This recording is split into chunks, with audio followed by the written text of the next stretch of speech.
Russians are coming! The Russians are coming! The Russians are coming! For sure, when it comes to the Carolina Hurricanes, the Russians are coming. In a recent stormTRacker episode with Nick Bass of Canes Prospects, we discussed the 2024 draft for the Carolina Hurricanes. The Canes drafted no less than 6 players from Russia this year, continuing a trend of recent years to draft many Russians. This has been surprising a lot of folks and got them scratching their heads. Why are the Canes doing this? What do they know that other teams don't know? You know, for sure, the world situation has led many other teams to move away from drafting Russians, yet the Canes seem to be drafting more each year. If we take a look back, we might get an idea of what's been going on with this. In 2018, the Canes drafted their first Russian in a long time. In fact, they were fortunate enough to move up with the draft lottery to the second pick overall and choose Andrei Svechnikov. Svech, of course, a key player of the Canes today and for the future. In 2019, the Canes made a major move. They hired Uber scout Igor Smirnov to handle Russian duties. Igor had been a player agent looking at a lot of the young players in Russia of previous 4 years and was a perfect choice to take the position. It didn't take long for Igor to make his mark. In the 2019 draft, the Canes selected in the second round goaltender Pyotr Kochetkov, and Kuchi is really a key part of the future as well for the Canes. It continued in the following drafts and has culminated in the last 3 years with 15 Russian players being selected. If we look back in 20, of course, one of the big picks for the Canes was Alexander Nikishin, who's expected to join the Canes, if not the end of this year, next year. And that's going to be a big add for the Canes. And they continued with several other top prospects. There is a constant theme with these players. The Canes have been fortunate to pick up players much later in the draft than they might have normally been able to do because they're coming from Russia. I wanted to take a deep look into this to try to understand the Canes' thinking, what it might mean to the Canes, and who some of the key players are we can look forward to in the months and years ahead. And joining me to discuss this, stormTRacker insiders Aaron Manning and Katie Bartlett. Well, delighted to welcome back Aaron Manning and Katie Bartlett. Ladies, welcome. Hey, it's good to be back. Looking forward to talking some Russian hockey players today. Good to see you both. We got a lot to talk about. Yeah, and you, as you mentioned, Katie, today we're going to talk about Carolina Hurricanes prospects with a particular focus on the Russia side. Of course, the Canes have made significant moves in recent years. Actually, in the last 3 years, they've drafted 15 Russian players, which is quite substantial. And in fact, this year they did it with 6. And in a recent piece that I did with Nick Bass, we went through some of those players and some very exciting talents that are coming to the Hurricanes. A lot of folks are wondering, why are the Canes doing this? Why are they drafting so many Russians, with the world situation as it is? Other teams definitely moving away from that. In fact, the Canes for a long time themselves did not draft Russians, but they've made the decision that this is a key part of what they're going to do. And of course, they do have a Russian scout, Oleg Smirnov, who's a part of this. But you know, Aaron, you had put together, I think, a very nice piece on this, which is available on my website now at stormTRacker23.com, which really talks about some of these questions, like why are they drafting these Russians? What does it mean? What should we expect in the future, and so on? Can you kick this off? Well, it's I think all teams are looking for value, especially in the lower rounds. And the Canes, because of their great success in making the playoffs every year for the last 6 years, are not drafting a high first-round draft pick or someone that's, a surefire hit every year. Like some teams are drafting more of those, or they have them coming in more frequently. So for the Canes, I think it makes a lot of sense to look at what players might be undervalued. And there's lots of different approaches to that. Some teams go exclusively for positions. They look for goalies, particularly in the later rounds. Some teams are looking at overaged players, because there's always a few of those in the later rounds. But for the Canes, what they've noticed is that Russian prospects who really should go in the second or third round are falling to the third, the fourth, the fifth, beyond. And some of that is because of the political situation, not being sure if players will be able to come over. Some of it is also because that they're going to be in Russia for at least a couple of years, even if they do come over, and some teams would rather control development. So it's pretty interesting to see Canes seize on that value and say, we're going to be the ones to take those players because we're really getting somebody who might have been a mid-second round draft pick all the way down here in the fourth round. So it's kind of a good gamble to take. Well, for sure. And, you look at some of these players, and we're going to talk about some of them who were selected later on.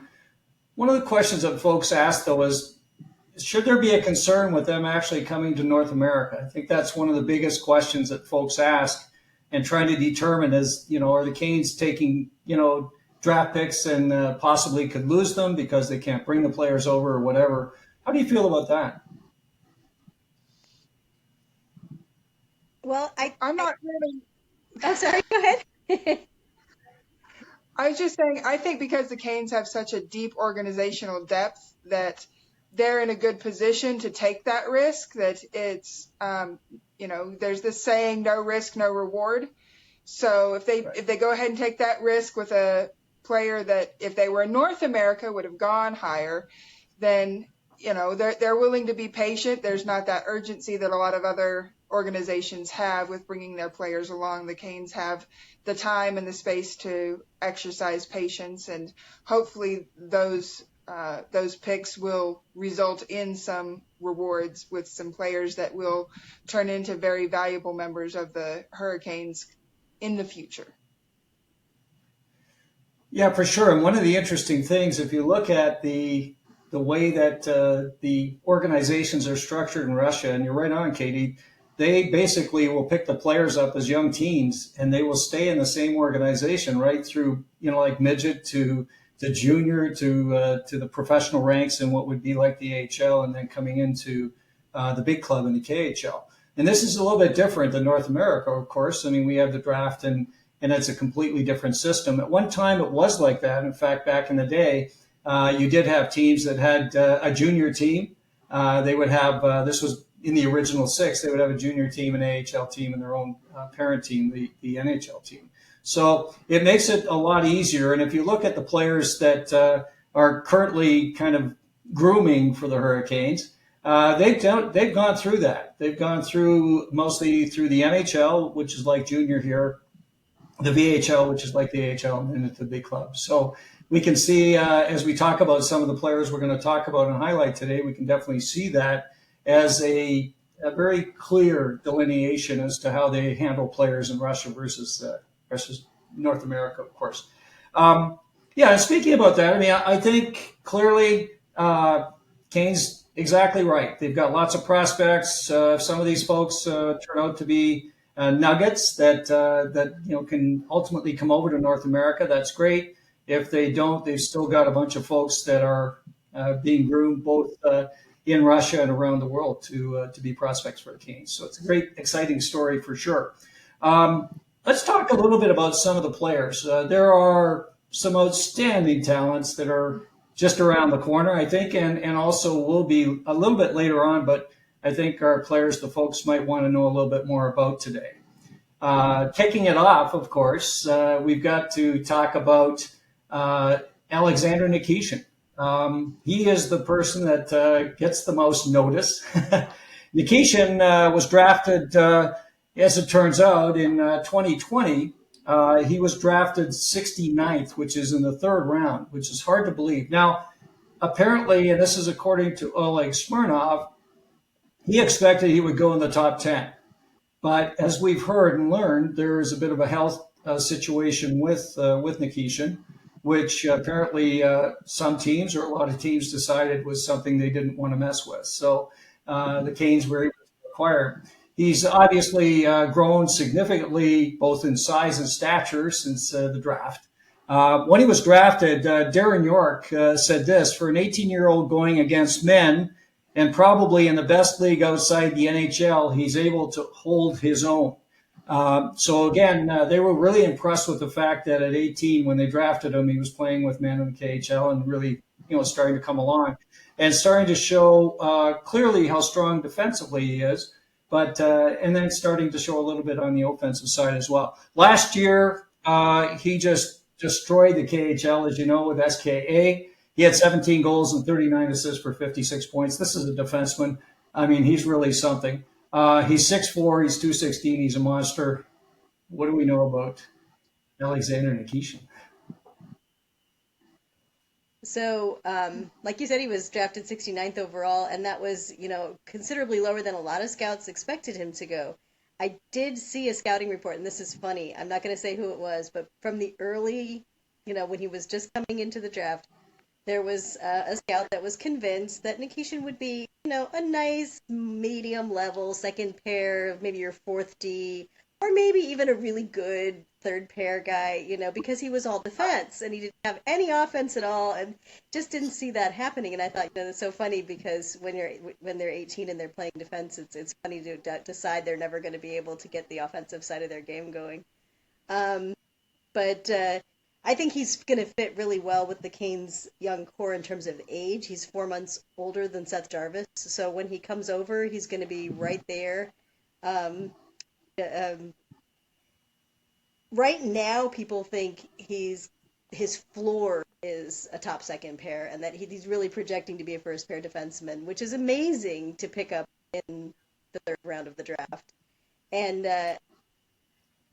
there's one or two scouts out there that are saying if he's eligible for the Calder, which I know that gets tricky, but I believe he will be, that they see him as a Calder winner and possibly a Norris Trophy winner too. So, future Norris Trophy too. So they're seeing him as a star defenseman. It's not just seeing him as a really good first pairing defenseman. They're seeing Nikishin as a future star, and so that's going to be a huge impact for the team. And I know, Katie, you had some thoughts about what that would mean in terms of an NHL comparable that you've made. Well, it's not a perfect comparable, but the anticipation for Nikishin's arrival reminds me a lot of the anticipation that the Colorado Avalanche team and fans had for the arrival of Cale Makar.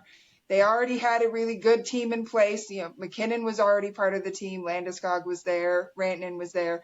But it was the arrival of Makar that really put the Avs in that next level. And so I wouldn't be surprised if Nikishin comes in and is that next level player that really helps the Canes become, fulfill their potential in the players they've currently got, like Jarvis and Aho and Svech, and give them that energy and that push from the blue line to help make them not just a Stanley Cup contender, but eventually a Stanley Cup champion. So that's really where I'm kind of excited to see what Nikishin can bring, because a lot of the energy around him reminds me of that energy that was around Makar when he came and he joined up with the Avs.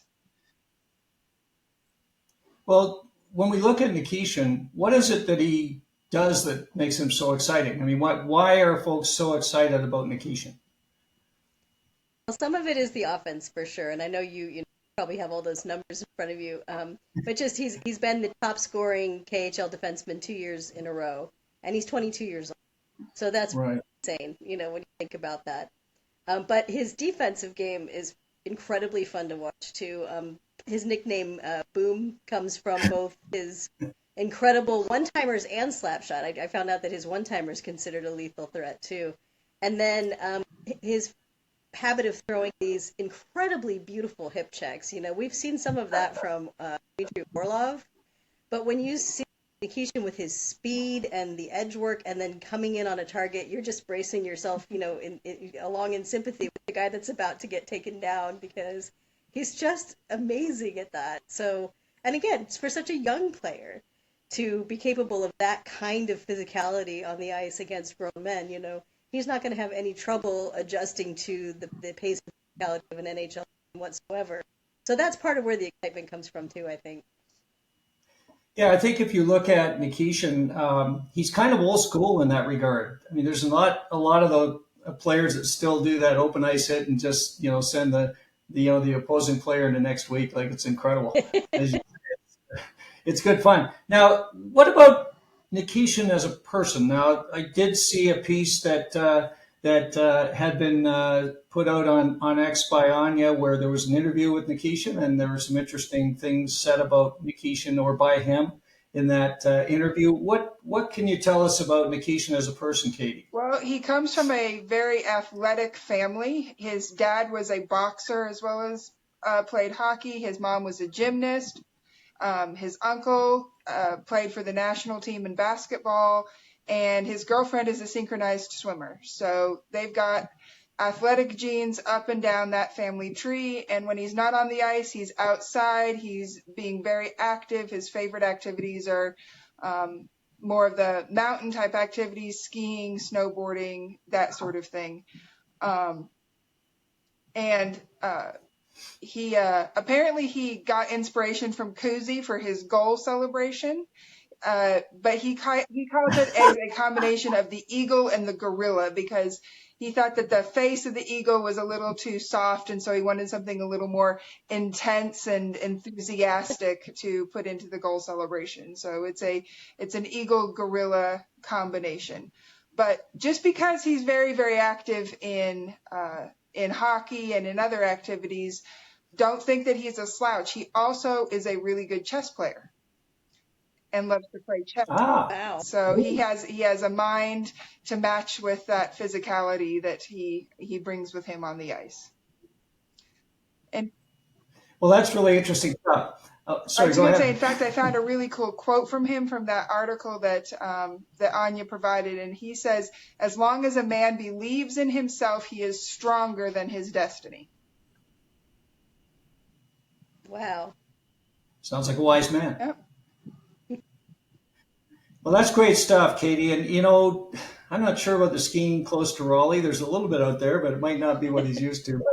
But he sounds like a real character, and that's going to fit quite nicely with some of the other young players on the Hurricanes, of course. So it sounds like Nikishin's going to be a real nice ad for the Hurricanes in more ways If than Canes one. fans So haven't that's great seen the stuff. pictures yet, make sure you go out and look at that charity event that happened between the NHL players and the KHL players, because Nikishin played in that, and he was a big part in that, and as well as our current Canes Russian hockey players in Kochekov, Orlov, and Svechnikov.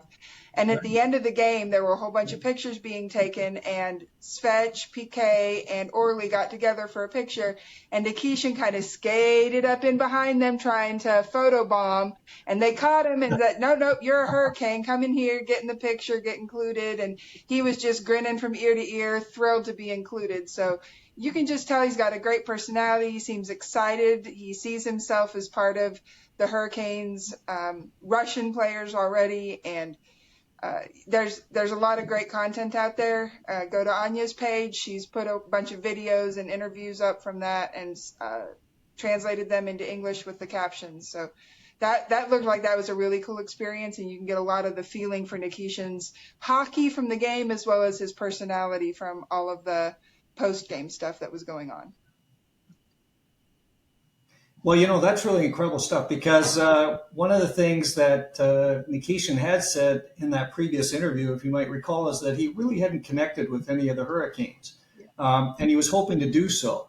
And it turns out that this media tournament, which you just mentioned, was fantastic because he got to spend some time with some other Canes, and apparently now has started to communicate quite significantly with Andrei Svechnikov. So this is all really great news, and everything that we're looking for here, of course, is that the transition for Alexander is one that goes smoothly because on the ice, he's just incredible. So, yeah. So that's a pretty good start on the Russia contingent. Let's move on to a forward who I really like a lot, and that's Gleb Trikozov. Here's what Darren York said about Gleb when they drafted him. He's an incredibly high-end offensive player and really young. So he was drafted, I think he was 17, and he was a younger guy. He really has all the tools. This is, again, Darren York. Last year with Omsky in the MHL, so he actually played in all three leagues last year. He played a little bit in the KHL, and he played some in the VHL, but he, in his 10 games, regular season games in the MHL, which is like junior, and that would be as an 18 turning 19-year-old, he had 12 goals in 10 games. So, I mean, he literally tore it up. And then in the playoffs, in 7 games, he had 4 goals and 5 assists for 9 points. So, again, he was drafted 60th a couple of years ago, 6'1", 192 pounds. So he's a solid guy. He's going to be a right shot left winger. This guy is all about offense, as we found out with a lot of what we've seen and what we hear with Trikozov. One of the exciting things, of course, with Gleb, he's coming over to North America. So what do we know about Gleb Trikozov? Well, one of the things I found interesting, and this is for a lot of the Russian wingers, is that, he shoots right, but he plays left wing. Yeah. And I've noticed that was true for several of the players that we looked at. They play on the opposite side of where they shoot. So that's really interesting because that maximizes a lot of their scoring potential. And I think that's an interesting way to approach it, to just get them used to playing on their off wing right from the beginning and have them do that. So apparently that seems to be a thing. I know that one of the things that a scout said in his year that he was drafted was that he reminded him he had this problem-solving in transition ability that reminded him of Matty Beniers. So I thought that was an interesting comparison. Yes. Because his transition game is really good. He's incredibly fast, and he's got that ability to try to skate through several defenders, which doesn't always go well, but he does have the ability to look ahead and say, well, how could I get through this knot of people? He's trying to solve that problem all the time. He's not just rushing through it and trying to make it happen by sheer force. So that's an interesting thing that might improve as he's going along in Chicago. He turns 20 on August 12th, but he's already married. So that was an interesting thing. He got married this summer. And his wife is a professional sports journalist and TV host. So she's put her information out there on Instagram as well as Gleb Trikozov. So it's going to be interesting to see this young couple come to North America, and I can't wait to get started in Chicago.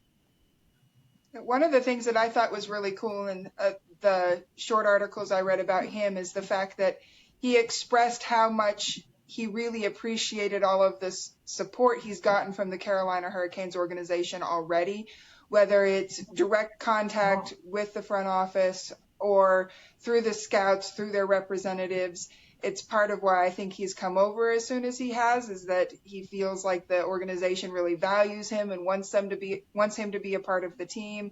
And he just feels like because of that support, he is ready to come over to North America. So I found that particularly encouraging. Oh, for sure. And, with all of these players, one of the key elements is how can you bring them to North America and they can be assimilated in a fashion that is rather seamless. And, we look at some of the other players that have come over, and that's an interesting kind of segue into something that I wanted to talk about. If we look back to Andrei Svechnikov, he came over and actually played in junior for a year. He played in Barrie, my hometown, interestingly enough. And so he had an opportunity to kind of, start to learn the language, start to understand the culture a little bit better, and to do it in a fashion that wasn't demanding at the NHL level. And then the same thing with Pyotr Kochetkov. Again, he went down to Chicago and had a chance to kind of get his feet wet before, he was thrown to the fire, so to speak, with the Hurricanes. So I think one of the key things the Canes have really worked on and really been trying to do is for these Russian players to find a way to bring them over and, again, help them learn the language, help them to become, very attuned to the way things are done here, the way the team works, and so on. And certainly the opportunity that he had to go to the development camp was great, right? So he had a chance to actually learn what it's like to be a Hurricane, play some games, meet some other players. I mean, all of the above. And I fully expect he'll probably be at the Canes camp, certainly in the fall. So there's going to be one of the prospect showcases. He'll definitely play there, and then he might just head towards the Canes camp, and mostly to learn what it's like to be a Hurricane. So I think, again, this is excellent stuff for these guys. And the fact that he's married now and he's really starting to see his life kind of come together nicely, and I'm sure his wife will be with him. That's kind of exciting stuff for Gleb Trikozov. Okay? So now I wanted to start talking about goalies for a minute. And, of course, Ruslan Khazheyev is also coming to North America this year. Khazheyev's an interesting one. Now he was drafted 158th in 2023, so in the 5th round. And this really plays into something I think you said, Aaron. That I mean, these players were dropping. I mean, something incredible. Khazheyev is a player that the Canes really value highly. He's a guy that we've talked about him before. He's a big man. He comes in at 6'4", and he's over 200 pounds, so he's a large goalie. And you know, he's played well where he's played. But again, in Russia, there's a lot of good goaltenders, tons of them. And in recent years, of course, we've seen the move of Russian goalies into the NHL really kind of taking their position. You know, with a lot of key goalies now from Russia on teams that are competing for cups. So we know that this is a very solid training ground for goalies, and Khazheyev, I think, is one of them.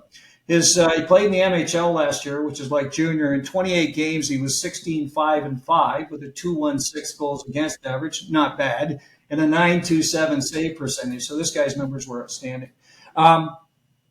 One thing that Darren York said about him, he said, Ruslan Khazheyev is the first goalie that we took, and he's incredibly powerful. So this was in the draft in 23. So they really liked him. They think he's a big man that can really move. And so he's a guy that I think has a lot of potential for the Hurricanes. Thoughts on Ruslan Khazheyev? Well, I'm mostly going to defer to Katie because of her knowledge of goalies, but I did want to say one thing just really quickly. When I was looking at some things yesterday, there's a scout, well, not really a scout, just an analyst who posts a lot of things on X. I'm not going to say which one it was because, you know, it was a funny comment. He posted Fyodor Kochekov's current levels and posted Khazheyev's prospect, you know, comparisons and chart, and said, how do the Canes keep doing this? Someone needs to stop them. So I thought that was really interesting that he was, you know, already seeing some similarities in the progression from Khazheyev's pre-draft levels to where Kochekov was pre-draft, and seeing him as a very similar, you know, type of goalie in terms of, you know, not maybe not style or whatever, but in terms of where he's projected to end up. So, you know, you could end up with two young Russian goalies, of whom are at a really strong level, and that would be fantastic. But yes. Over to you. Well, I mean, it's exactly what you said. Everything that I have seen about Khazheyev says he's basically Kochekov style goalie. He's very athletic, willing to challenge the players. The biggest difference is he's a few inches taller than Kochekov. So, you know, that means he takes up more of the net, but also sometimes those taller goalies can be a little bit more gangly, especially as they're developing. So we'll see how that works for him. I'm very, very excited to see how he does in Chicago. It'll be a lot easier to follow him with him already over here and playing minutes probably with Martin. I would imagine that would be the goalie tandem to start the season in Chicago. At least it's just my educated guess. Funny thing is that Khazheyev did not start originally as a goalie. His team, he played, as he said, in the field with the rest of the players, but then his team ended up without a goalie and no one wanted to play goalie, and he finally gave in and said, okay, fine, I'll do it. And the rest has been history. He says, you know, a lot of goalies have the reputation of being kind of weird or special or a little different than another typical hockey player, and he says that's not him. He's in the locker room, he's joking with the guys, he's talking with them. he's hanging out, he's playing video games or watching TV shows. He says he's not that type of goalie. He doesn't get too caught up in his own head when he is playing. He just goes out there and tries to do the best he possibly can. I found it really interesting. His favorite music to get him just to listen to or to get him pumped up for a game is 90s music. He really likes music from the 90s. But other than that music, he loves the Rocky soundtrack from the Rocky movies. So he feels like he can just, when he listens to that music, he feels like he's ready to be a superhero, to be the one that brings it home for his team, and to be the champion. He feels like that Rocky soundtrack gets him in that kind of personal mindset. So he sounds like he has plenty of personality, just like Kochetkov does in spades, and he's ready to bring it not just to the rink, but also to the team overall in general. Very fun guy. Well, it's interesting you mentioned that because Oleg Smirnov had mentioned in one of his articles that Ruslan Khazheyev, Pyotr Kochetkov, and Igor Velmakin, the three young goaltenders from Russia, he said those guys, they can get the team going with their emotions. So they're all kind of like that. They've got great personalities. We did hear from Nick Bass that he had spent a fair bit of time with Velmakin at the prospect showcase and the or development camp, and he basically said this guy's a great guy too. So lots of fun with these guys, and I think that's another key piece for the Hurricanes. They definitely want players that have a personality to go with their skill. Okay, let's go on to the next player, which will be let's go to Nikita Artamonov. Artamonov, of course, was drafted this year, and he's a player that arguably was expected to go much higher than the Canes drafted him at 50th overall, which was a bit of a surprise because as I watched the draft, I was very keen on Artamonov. I liked him a lot. And basically, he just kept slipping, and then all of a sudden it was the Canes' turn in the second round at 50, and they selected Artamonov, which is great. Young player, very young player going into the KHL. He's 5'11", 187. Again, he shoots left but plays both wings in this case, so he can play left or right wing, so he's very flexible. With Torpedo last year in the KHL, he had 7 goals, 16 assists, 23 points in 54 games. So he's a guy that, I mean, as a very young player, seeing a significant role in the KHL, which is very rare. And I think we've got some more information on that as well. Darren York said he's playing in a very good league, and it's very challenging to produce the way he did. You have this incredibly energy-driven player who can play a bunch of different styles. So he can play any way you want to play, and a lot of folks see him as middle six or even higher. What do we know about Nikita Artamonov? Well, this is not like a serious comparable kind of thing, but this was one of those things that kind of caught my eye. There were some scouts who were saying, they were pointing out that his level of scoring is like some of these very talented scorers in the NHL when they were at his level, back when they were also 18 and playing in these leagues. They mentioned Vladimir Tarasenko, they mentioned Alex Ovechkin, and they mentioned even the current Flyers prospect, Matvei Michkov. So, that's a really high ceiling for him to potentially get to. When you look at the description from the scouts of what they think his floor might be, I'm hearing Jordan Martinook because he's got a high energy player. He's described as coach's favorite because he will always do things the right way, So it's kind of funny to think of a player that has a range from Jordan Martinook to Vladimir Tarasenko, but we don't really know how he'll pan out. Certainly he has some of that high-end offensive potential, though, because like you said, he was not expected to fall all the way to 50. There were a lot of scouts that were extremely surprised that he made it below like 35. They thought that might be the lowest he would go. So that was really interesting to see. And he does have 2 more years on his current contract. So he's not a player we're going to see immediately. But he is only 18. He doesn't turn 19 until November. So he's a very young player. So that's most of what the most of the factual stuff I have, and I think Katie, you had a couple of things.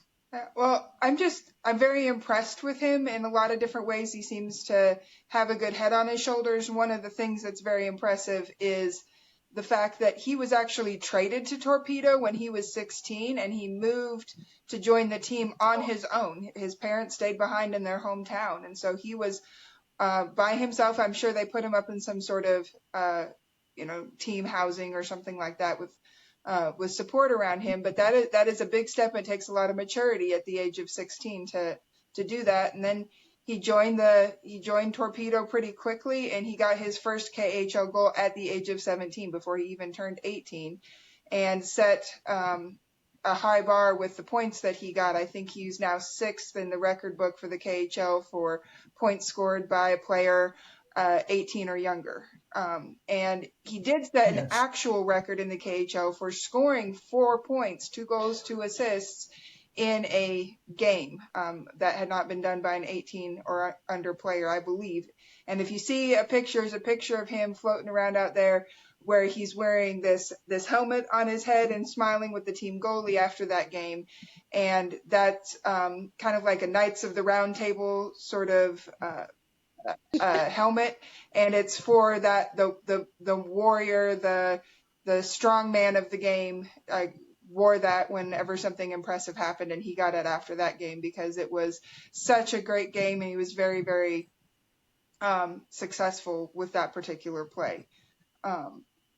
Another thing I found interesting about him is he originally was a defenseman. When he started playing when he was younger, he played as a defenseman, and they had to switch him to offense because every time he got the puck, he would just skate the puck straight up the ice past everybody else and go and try to score. And so his team and his coaches figured, well, if you're going to keep trying to score every time you get the puck, maybe you need to be a forward and not a defenseman. And so that's how he ended up becoming a winger.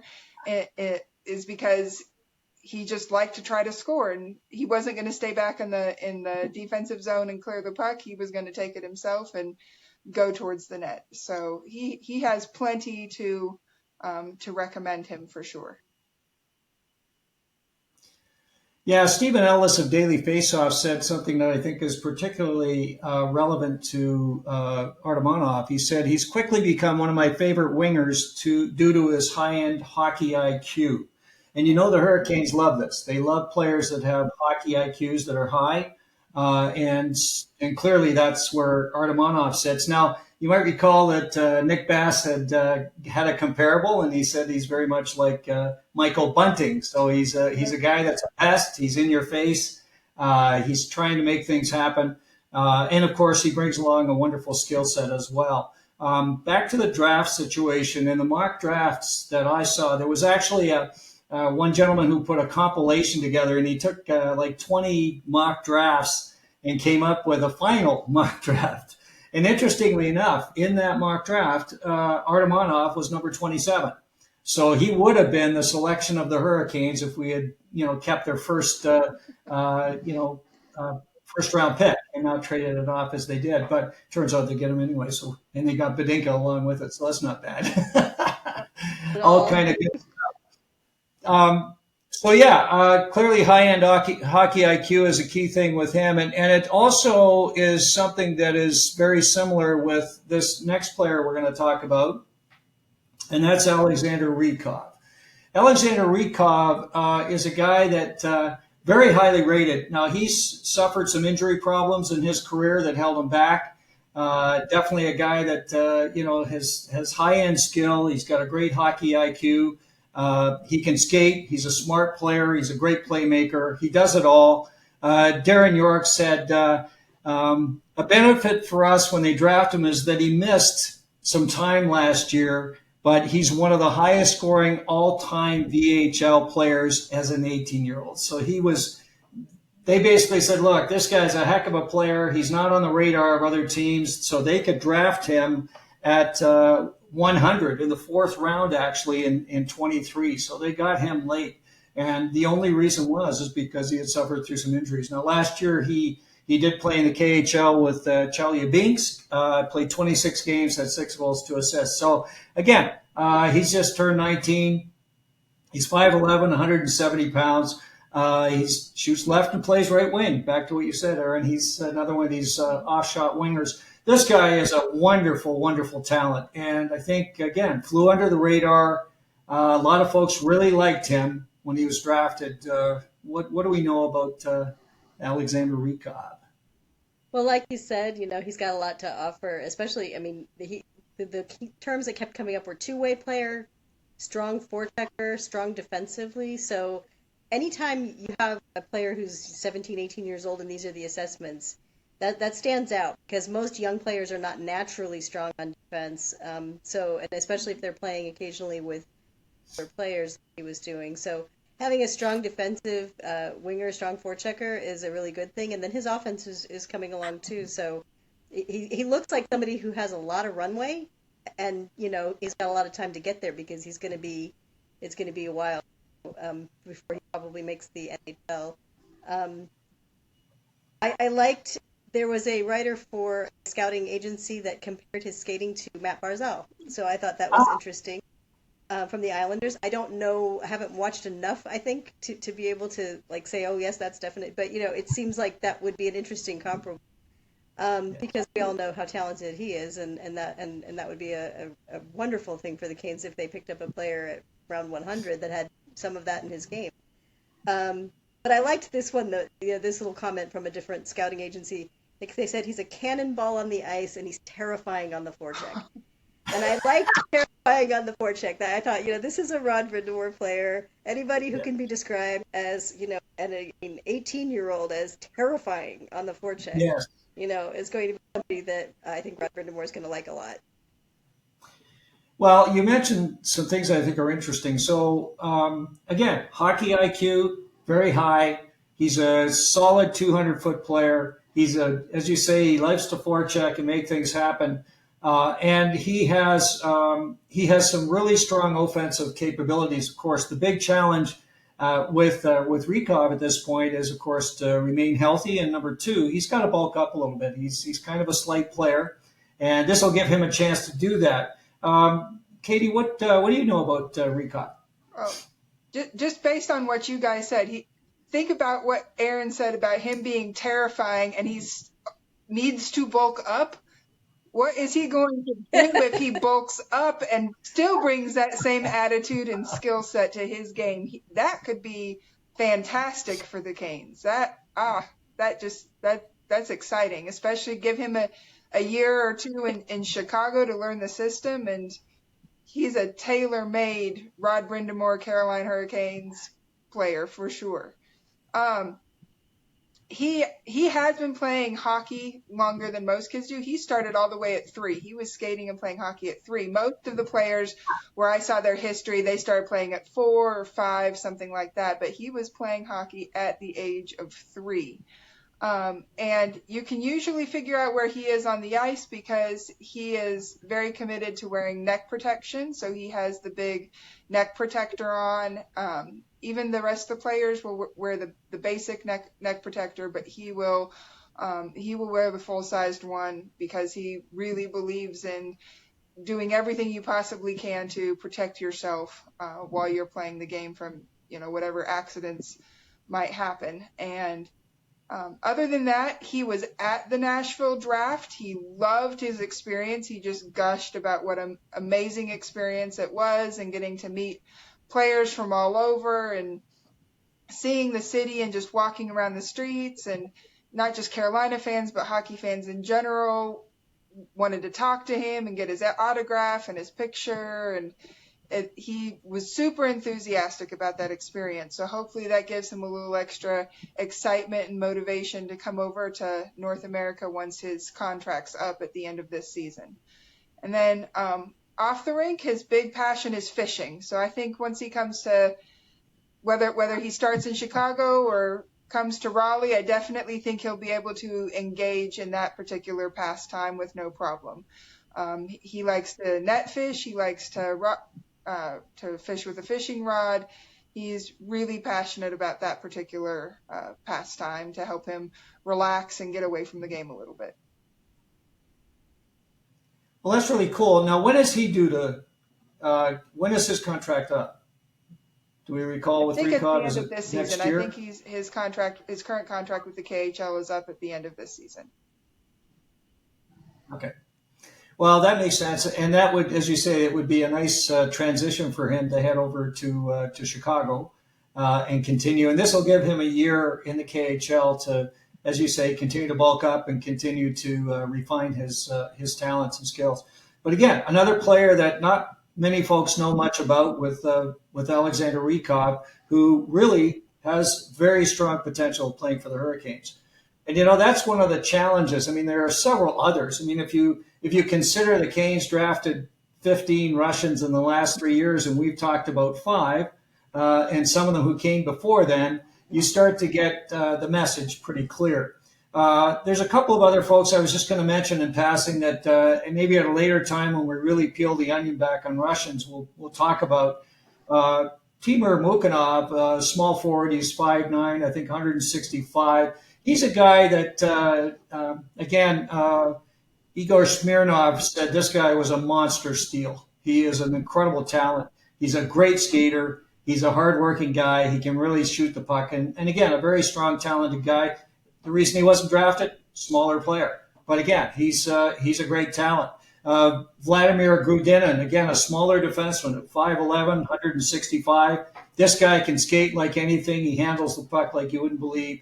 Power play quarterback, does it all. He's another guy that, again, Smirnoff likes him a lot, and he thinks he has a future with the Hurricanes. He fully expects at some point he's going to come over to North America. And then Alexander Perevalov, and we've heard a little bit about Perevalov now and again. He's another guy, again, drafted way lower than expected.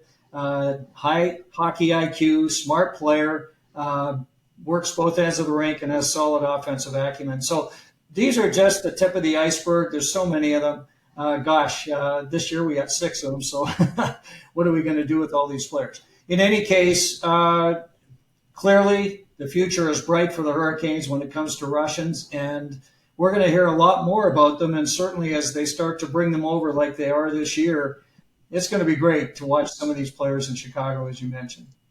Thoughts? I just want to give a big shout out, first of all, to Anya. We've mentioned her a couple of times, but she has just been an amazing resource. If you are not following her on Twitter X, please go do so, because she provides so many insights on what's going on with our Canes players specifically. She'll find video clips, interviews. She will translate them to English and put those subtitles on so that we can get even more of a picture into their lives. So a big, big thank you to Anya for all of the help that she provided with getting to know our Russian prospects a little bit better and help us to get even more excited about them coming over than we already are.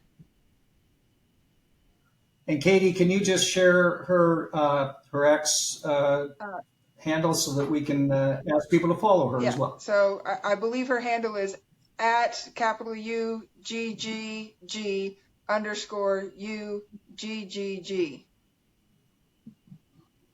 All right. So at Agag.